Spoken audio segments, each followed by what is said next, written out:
Sedikit menoleh ke belakang, pada tahun 1998, perekonomian Indonesia memasuki masa yang sangat sulit.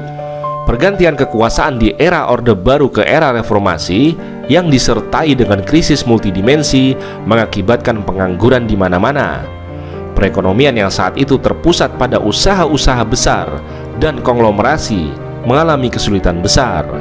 Konglomerat atau pemilik konglomerasi itu mengalami kesulitan keuangan, daya beli masyarakat turun, perusahaan-perusahaan melakukan pemutusan hubungan kerja, ketidakpastian sosial politik begitu terasa.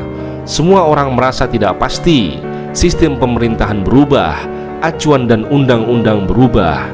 Sikap masyarakat sangat agresif dan investor-investor asing maupun lokal pergi meninggalkan Indonesia. Di tengah-tengah ketidakpastian itu, para sarjana kesulitan mencari pekerjaan. Sebagian besar tidak dapat ditampung. Mereka harus bersaing dengan orang-orang yang telah jauh berpengalaman dalam mencari kerja. Para sarjana itu pun menjadi pengangguran.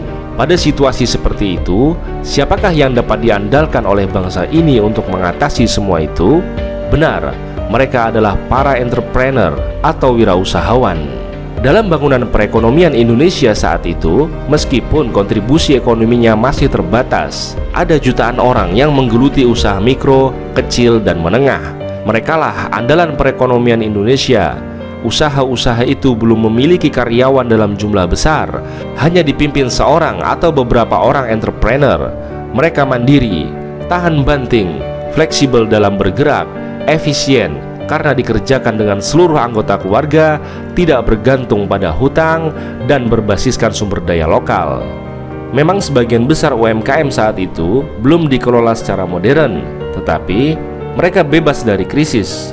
Sebagian besar dari mereka belum menerapkan manajemen modern, seperti pemisahan harta pribadi dan bisnis, belum membangun brand dan merek, belum memiliki pencatatan keuangan yang tertata baik, belum memiliki pembagian karyawan yang tertulis, belum ada SOP, belum memakai knowledge management, dan seterusnya.